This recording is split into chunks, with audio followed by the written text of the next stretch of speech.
ମା ଧନଦେବୀଙ୍କ ଅପାର କରୁଣାରୁ ଏହି ଲୋକଙ୍କ ଜୀବନରେ କେବେ ହେଲେ ଧନଧାନ୍ୟର ଅଭାବ ରହେ ନାହିଁ। ଏହି ରାଶିର ଲୋକେ ମାଟି ଛୁଇଁଲେ ବି ସୁନା ପାଲଟିଯାଏ।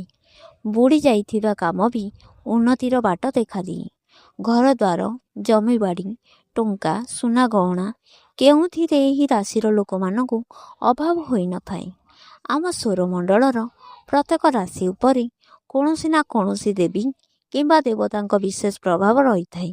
କିନ୍ତୁ ଏଭଳି କିଛି ଭାଗ୍ୟଶାଳୀ ରାଶି ଅଛନ୍ତି ଯାହାଙ୍କ ଉପରେ ଧନର ଦେବୀ ମା ଲକ୍ଷ୍ମୀ ସର୍ବଦା ପ୍ରସନ୍ନ ରହିଥାନ୍ତି।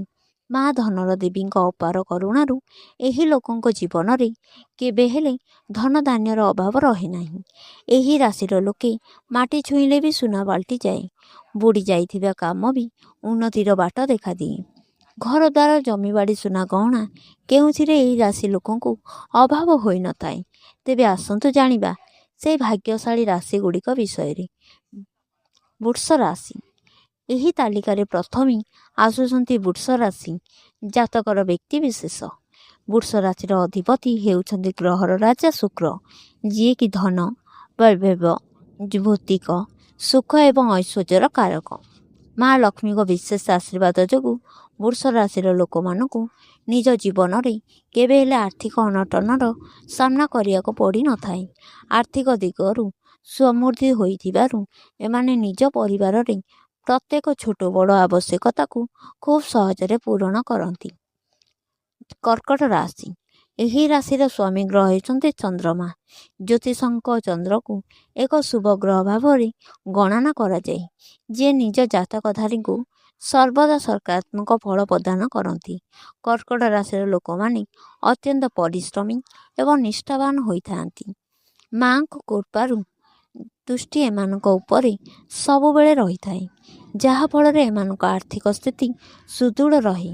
ସମସ୍ତ ପ୍ରକାର ସୁଖ ସୁବିଧା ମଧ୍ୟରେ ଏମାନଙ୍କ ଜୀବନ ଅତିବାହିତ ହୁଏ ଏବଂ ଏମାନଙ୍କ ଘରେ ସଦା ସର୍ବଦା ଖୁସିର ମାହୋଲ ରହିଥାଏ। ବିଛା ରାଶି। ବିଛା ରାଶିର ବ୍ୟକ୍ତିବିଶେଷମାନେ ସ୍ୱଭାବରେ ଅତ୍ୟନ୍ତ ନିର୍ଭୀକ ଏବଂ ସ୍ପଷ୍ଟବାଦୀ ହୋଇଥାନ୍ତି।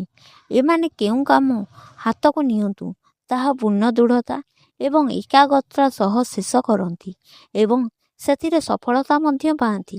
କାମ ପୂରା ନ ହେବା ପର୍ଯ୍ୟନ୍ତ ଅଧାରୁ ଛାଡ଼ନ୍ତି ନାହିଁ। ମା ଲକ୍ଷ୍ମୀଙ୍କ ଦୟାରୁ ଏମାନଙ୍କୁ କେବେ ବି ଟଙ୍କାର ପଇସା ପାଇଁ କାହା ଆଗରେ ହାତ ପାତିବାକୁ ପଡ଼େ ନାହିଁ। ନିଜର ଅସାଧାରଣ ପ୍ରତିଭା ବଳରେ ଏମାନେ ପ୍ରଚୁର ଧନ ଅର୍ଜନ କରନ୍ତି। ଏମାନଙ୍କ ଜୀବନ ଆରାମ ଓ ବିଳାସର କଥାଟିଏ ଏବଂ ଭୌତିକ ସୁଖ ସାଧନର କୌଣସି ଅଭାବ ରହେ ନାହିଁ।